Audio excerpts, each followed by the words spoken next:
Bien, seguimos y vamos a esta interna en el gobierno fuerte por la orientación que hay que darle a la economía, en definitiva, porque me parece que no es una cuestión contra la persona de Martín Guzmán, el ministro, el jefe del Palacio de Hacienda, sino una cuestión de mirada económica. ¿Cómo impacta este embate contra el ministro de Economía en la economía argentina? Impacta muy fuerte, porque obviamente, primero cada vez la política impacta de manera decidida sobre la economía, eso es lo primero que hay que entender. Entonces la Argentina tiene hoy un problema de grieta entre oficialismo y oposición que impacta, y a su vez tiene un problema de interna, dentro de cada uno de los partidos, tanto de la oposición como que es otra cuestión que además exacerba la grieta anterior e vuelve a impactar. Todo esto genera incertidumbre. Cada declaración y contradeclaración de los funcionarios de Alberto o del propio Alberto genera obviamente incertidumbre. Cada medida que se anuncia o se deja de anunciar genera obviamente incertidumbre. Toda esa incertidumbre se transforma en mayores desequilibrios macroeconómicos o imposibilidad de solucionar los que hay, mayor presión sobre la inflación, mayor presión sobre el tipo de cambio. El argentino, cada vez que tiene incertidumbre, y acá no es el poderoso, el rico, el de Wall Street, el argentino, el laburante, el que puede comprar $50, $100, cuando tiene momentos de incertidumbre se refugia en el dólar. Entonces digo, la demanda de dólar se vuelve vuelve a crecer, la desconfianza en el peso vuelve a suceder y los depósitos caen, la inflación se acelera. Digo, la verdad que todas estas internas lo único que hacen es perjudicar a la economía, y cuando digo a la economía, digo a la gente, al empleo y al que menos tienen. Lo que justamente quieren ayudar combatiendo las decisiones que anunció y que en su momento avalaron de Martín Guzmán hoy, pensando solamente en octubre. Digo, lo más triste que la política, el horizonte de largo plazo de la política sea octubre, las elecciones. Digo, lo más triste es que perjudican a los que menos tienen. Porque cuando vos generás inflación, lo que haces es generar pobres. Y fundamentalmente terminás mandando bajo la línea de pobreza a gente que estaba en la clase media tratando de poder subsistir en esa categoría, digamos. Los hiciste descender a los más pobres. Cuando vos generás inflación, destruís al laburante, no al especulador, al laburante. Por ahí le generás hasta espacios al especulador para que pueda mejorar sus ingresos. Entonces digo, me da la sensación que no se entiende esta posición política. Cuando vos debilitás a un ministro, que por otro lado tiene que ir a negociar un acuerdo con el Fondo Monetario Internacional, por otro lado lo subís al avión con el presidente para ir a visitar a los líderes europeos para que nos apoyen, y viene de una gira en Estados Unidos. El propio Fondo Monetario Internacional ayer salió a bancar a Guzmán. En una declaración de su vocero dijo: nosotros vamos a seguir dialogando con Guzmán y yo en esa no voy a entrar.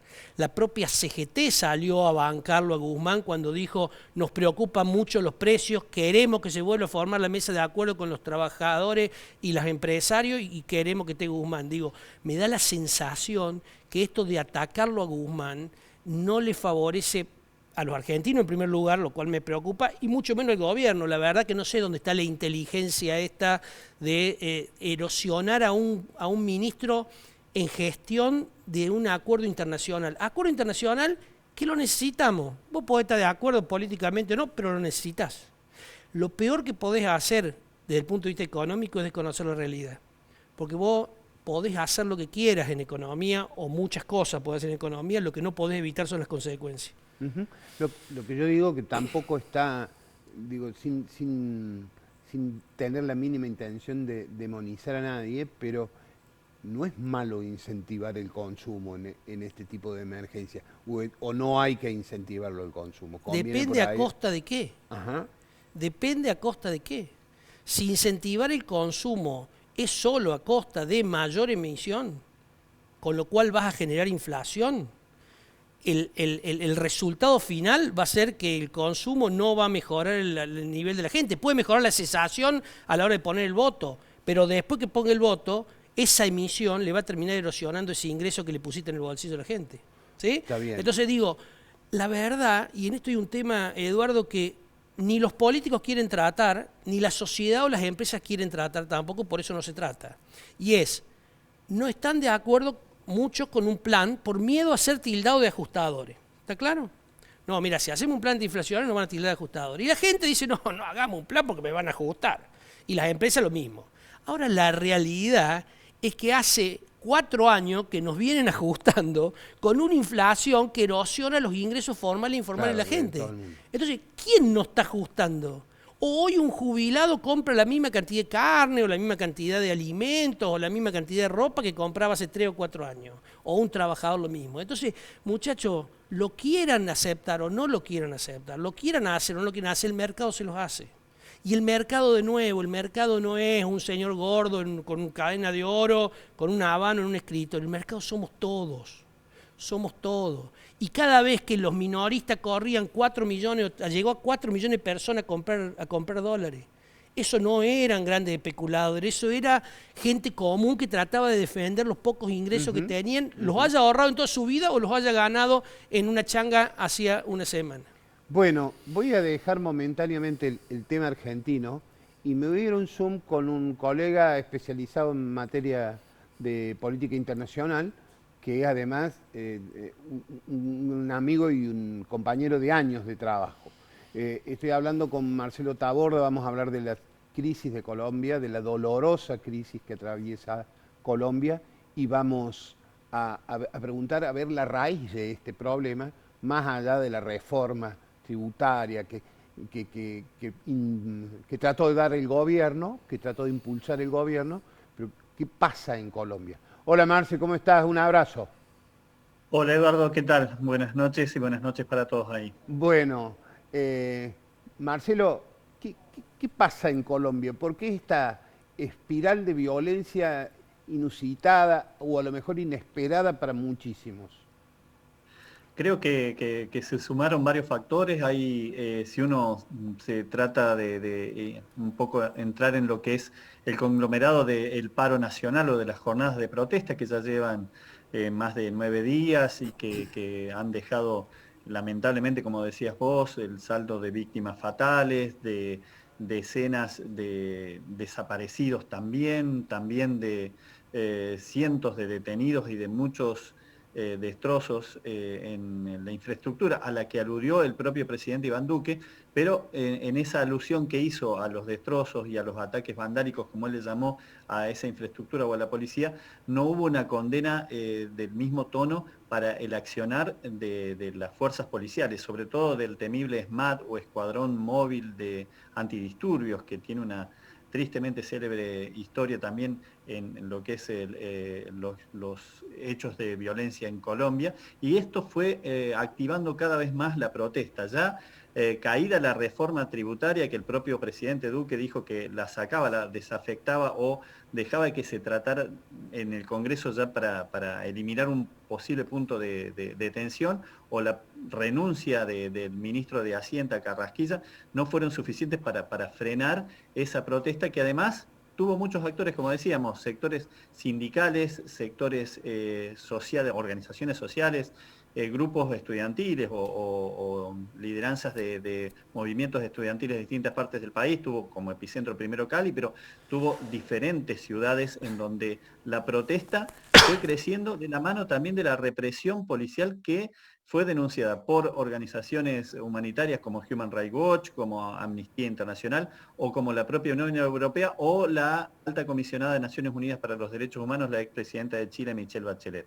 Creo que acá hay que partir de una sociedad fragmentada, muy desigual, donde se quisieron aplicar estas medidas de reforma tributaria, sobre todo recayendo en la clase media, con un IVA que iba a gravar sobre todo los productos de la canasta básica y en desmedro a lo mejor de un reajuste que hubiera estado más enfocado en los empresarios. Al menos ese fue el origen de la protesta y la convocatoria del paro y los bloqueos que se produjeron. A ello hay que sumarle una pandemia que también golpea mucho a Colombia. Colombia tiene 5 millones, un poquito más que nosotros, de habitantes, y tiene en este momento unos 10.000 muertos más que Argentina, pero también con un proceso de vacunación que todavía viene más atrasado y con muchas denuncias por la falta de oxígeno en determinados lugares. Y esto fue haciendo un combo explosivo bueno, que se desató y que tuvo una respuesta, la peor respuesta de todas, que fue estos hechos de violencia que los pudimos ver a través de las redes sociales primero y después los diferentes medios u organismos humanitarios se hicieron ecos de ellos para demostrar que no se trataba de fake news ni de una manipulación hecha por la oposición, como por ahí también insinuó el gobierno. Y bueno, eran hechos de represión con balas de plomo y con abusos policiales Pero, que, repito, no han pero tenido la además, condena que deberían haber tenido. Sí, además, Marcelo, se multiplicaron los focos de conflicto en distintas ciudades, lo que agrava un poco la situación, digamos, no fue solo, no se limitó el conflicto a Bogotá, digamos, trascendió las fronteras de la capital sí, sí. colombiana, ¿no? Incluso fue Cali uno de los picos que tuvo más violencia en su momento y después aparecieron las grandes capitales o incluso se llevó hacia zonas rurales también, ¿no? Y no hay que olvidar que desde hace 5 años, se van a cumplir en septiembre los 5 años de la firma de la paz del gobierno de Juan Manuel Santos con la FARC, y desde entonces hay sectores de la sociedad colombiana que, de hecho, en el plebiscito que se hizo después, ganó el no en una votación que fue muy poco concurrida, con apenas el 38% de la población, pero terminó ganando el no a ese acuerdo de paz. Quiero decir que hay un sector de la población, casi podríamos decir la mitad de los colombianos en ese momento se pronunció en contra de esos acuerdos y siguió mucho... existiendo mucha tensión, sobre todo en lo que era el sector del uribismo. Iván Duque llegó al gobierno de la mano de Álvaro Uribe Vélez, que gobernó Colombia Sí, durante claro. 8 años, y muchos ven en estas protestas también la reacción a algunas medidas y dichos que tuvo después en las redes sociales del propio Uribe, que no hicieron más que agregarle nafta al incendio. Es decir, esta situación que Uribe dijo salió en respaldo de la policía y su accionar y trató de terroristas a quienes estaban efectuando la protesta, que repito, se fueron sumando ciudadanos comunes después a cada uno de los sectores convocantes y finalmente las denuncias llegaron desde todos lados y a nivel internacional también se produjo.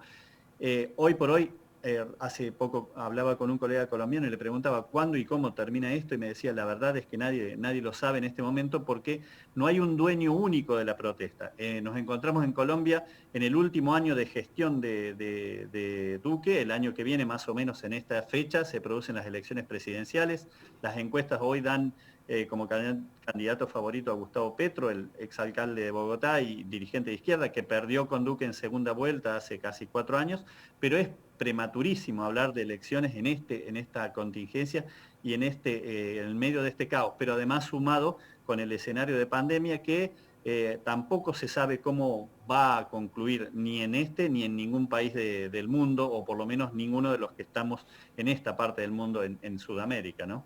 Perfecto. Marcelo, impecable, como siempre, el análisis, te agradezco mucho y te dejo un gran abrazo, ¿eh? Un abrazo para vos y ojalá esta situación se salde de la menor manera posible en cuanto a víctimas y en cuanto a violencia, Ojalá.